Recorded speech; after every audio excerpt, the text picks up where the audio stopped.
దేవుళ్ళ లాంటి మా నాన్నను ఇవాళ సిబిఐ ఎంక్వైరీ చేసిండ్రంటే కడుపు రగులుకపోతా ఉంది ఒక బిడ్డగా. అందుకే చెప్తున్నా, ఇన్ని రోజులు చెప్పలే. ఆ మధ్యలో పోయినసారి నా కొడుకు గ్రాడ్యుయేట్ అయినప్పుడు వచ్చినప్పుడు నేను మా నాన్నకు రాసుకున్న లెటర్ లీక్ చేస్తే కూడా ఆ 70, 80, 90 రోజుల నాకు నరకం చూపిస్తున్నారు. ప్రతిరోజు సోషల్ మీడియాలో ఇష్టం వచ్చినట్టు రాపిస్తున్నారు. ఎప్పుడు వీళ్ళ పేర్లు తీసుకోలే, ఇష్టం వచ్చినట్టు ప్రెస్ వాళ్ళకు మాట్లాడుతూ చాలా విషయాలు చెప్తున్నారు. ఎప్పుడు వాళ్ళ పేర్లు తీసుకోలే. ఇలా తీసుకుంటున్నా, ఎందుకంటే విషయం నాది కాదు, ఇది తెలంగాణ పరువు ప్రతిష్టకు సంబంధించిన విషయం. ఇలా దేశంలో ఏ మూలకు పోయినా ఎక్కడికి పోయినా కేసీఆర్ అంటే ఒక మహానాయకుడు, త్యాగం చేసిన నాయకుడు అని చెప్పి మాట్లాడతారు. రేపటి నుంచి ఏం మాట్లాడతారు? సిబిఐ ఎంక్వైరీ చేస్తే ఏం మాట్లాడతారు? కేసీఆర్ అంటే సిబిఐ కేసు అంటారు. మా నాన్న పరువు పోతే నాకా బాధ, మీకా? మీకు పైసలు కావాలి కదా, మీకు పేరుతోనేం పని? ఇంకా కూడా ఈ విషయాలు అర్థం చేసుకోకుండా, ఇంకా కూడా ఇటువంటి వ్యక్తుల్ని దూరం పెట్టుకోకుండా ఉంటే ఇక కేసీఆర్ గారి మీద సిబిఐ కేసు వేసేటటువంటి స్థాయికి వచ్చినాక ఏం పార్టీ ఉంటేంది పోతేంది. బీఆర్ఎస్ పార్టీ నాయకులు నన్ను తిట్టుకున్నా సరే, లోకల్ బాడీ ఎన్నికలలో నాకు నష్టం జరుగుతుంది అనుకున్నా సరే, మా నాన్న మీద సిబిఐ ఎంక్వైరీ పడ్డాక ఏముంది, తొక్కల ఎలక్షన్ ఒకటి గెలుస్తారు, ఒకటి ఓడిపోతారు.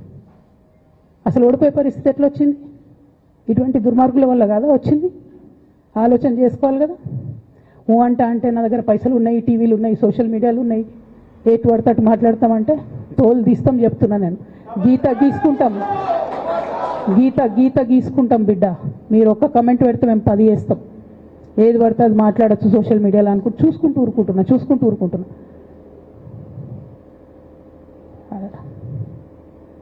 పెద్ద సార్ దగ్గరకు వచ్చినాక ఇక కాంప్రమైజ్ అయ్యేది ఏం లేదు. ఘోష్ కమిషన్ వేసిన రోజే నేను చెప్పిన, ఎందుకు రియాక్ట్ కాలేదు పార్టీ అని అడిగిన ఆ రోజునే. నిన్న సిబిఐ ఎంక్వైరీ చేస్తున్నా అని రేవంత్ రెడ్డి గారు అసెంబ్లీలో చెప్తే తెలంగాణ బంద్ కాలియద్దా, బగ్గుమనొద్దా తెలంగాణ? ఎట్లా మాట్లాడతారు? నిజంగానే మనిషి అవినీతి అయితే, నిజంగానే మనిషి డబ్బులు తినోడైతే వేరు మాట. ఆయనకు తిండి మీద కూడా ధ్యాస ఉండదా బాబు? తెలంగాణ అదే పిచ్చి. అట్లాంటి మనిషిని పట్టుకొని ఇవాళ ఏది పడితే అది మాట్లాడితే కూడా రియాక్ట్ కాకపోవడం చాలా దారుణం, చాలా దారుణం. నేను దీన్ని తీవ్రంగా ఖండిస్తున్నా. At the same time Congress government PC Ghosh commission వేసిండ్రు. రెండేళ్ల నుంచి టైంపాస్ చేస్తారు. ఆ కమిషన్ రిపోర్ట్ వచ్చింది. ఆ రిపోర్ట్ నిన్న అసెంబ్లీలో పెట్టిండ్రు. ఇంకా దానికి ఏం లేదు, దాంట్లోకి ఏం చర్యలు తీసుకుంటారో చెప్పారు, ఏం చేస్తారో చెప్పారు, తక్కువ మంది సిబిఐకి ఇచ్చేస్తారు. అంటే ఇది ప్రీ ప్లాన్డ్, ప్రీ మెడిటేటెడ్, ఖచ్చితంగా కేసీఆర్ గారి ప్రతిష్ట దెబ్బతీయాలనేటటువంటి ప్రీ మెడిటేటెడ్ అటాక్ తప్పితే ఇంకోటి కాదు. ఇన్ని ఏజెన్సీస్ ఉన్నాయి రాష్ట్ర ప్రభుత్వంలో. మీ ఏసీబీకే దొరికింది కదా ఇదే కాళేశ్వరంలో అవినీతి తిమంగళాలు. ఏమైంది? ఆ రిపోర్ట్ ఏమైంది? వాళ్ళ మీద చర్యలు ఏమైనాయి? దాని కంక్లూజన్ ఏంది? ఒక్క చిన్న ఎంక్వైరీ కూడా ఇప్పటివరకు కంక్లూడ్ చేయలేదు కాంగ్రెస్ గవర్నమెంట్. ప్రచారం ఎక్కువ, పని తక్కువ. ఎప్పుడైనా మీ తప్పిదాలు బయటపడుతున్నాయి అనుకుంటే, ఎప్పుడన్నా ప్రజలు తిరగబడతారు అనుకుంటే వెంటనే ఒక రిపోర్ట్ వేయాలి, వెంటనే కేసీఆర్ మీద ఒక ఆరోపణ చేయాలి. ఇప్పటికి కూడా రేవంత్ రెడ్డి గారికి కేసీఆర్ గారి పేరు చెప్పుకోకపోతే ఆయన ఫోటో కూడా పేపర్లో వేరేమని భయం పాపం. అందుకని ఆయన రోజు పొద్దుగాలేస్తే కేసీఆర్ని తిట్టుడే తప్పితే ఇంతవరకు కూడా వేరే ఆలోచన చేయడం లేదు. మేము డిమాండ్ చేస్తూ ఉన్నాం కాంగ్రెస్ ప్రభుత్వాన్ని, మీరు బట్టగాల్చి మీదేసినట్టు ఆరోపణలు వేయడం కాదు, మీకు దమ్ము ధైర్యం ఉంటే నేను పేర్లు కూడా చెప్పిన, చూడండి ఎక్కడి వరకు పోతారో చూస్తాం. మీకు అండర్స్టాండింగ్ లేకపోతే మీకు అండర్స్టాండింగ్ పెట్టుకొని కేసీఆర్ గారిని టార్గెట్ చేయడం ఇది పొలిటికల్గా కరెక్ట్ కాదు. మన రాష్ట్రంలో ఇటువంటి వాతావరణం ఇదివరకు లేకుండే, రేపు పొద్దున కూడా ఉండొద్దని చెప్పి నేను కోరుతాను.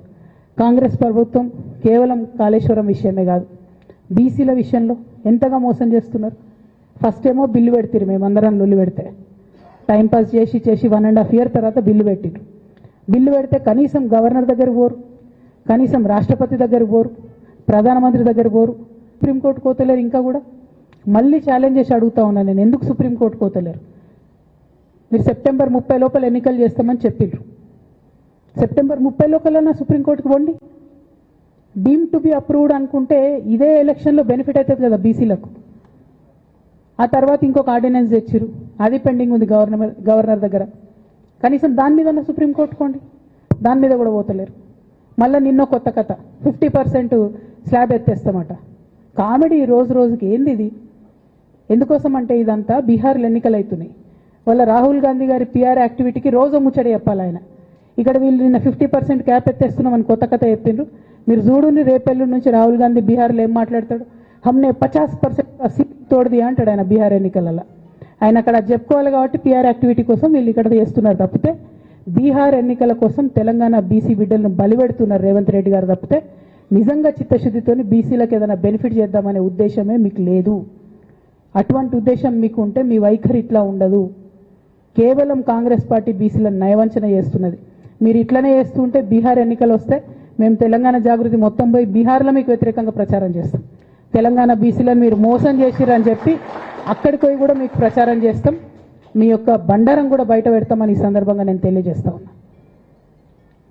బీసీల విషయమైనా కాళేశ్వరం విషయమైనా చిత్తశుద్ధి లేనటువంటి కాంగ్రెస్ పార్టీని ఖచ్చితంగా మీ వైఖరిని ఎండగడతామని చెప్పి తెలియజేస్తూ సిబిఐ ఎంక్వైరీ చేసుకున్నా మీరు ఏ ఎంక్వైరీ చేసుకున్నా కేసీఆర్ గారు మాత్రం కడిగిన ముత్యంలాగా బయటకు వస్తారని మళ్ళొకసారి తెలియజేసుకుంటూ మీ అందరి దగ్గర కూడా నేను సెలవు తీసుకుంటా ఉన్నాను. Thank you. జై తెలంగాణ, జై జాగృతి, జై కేసీఆర్.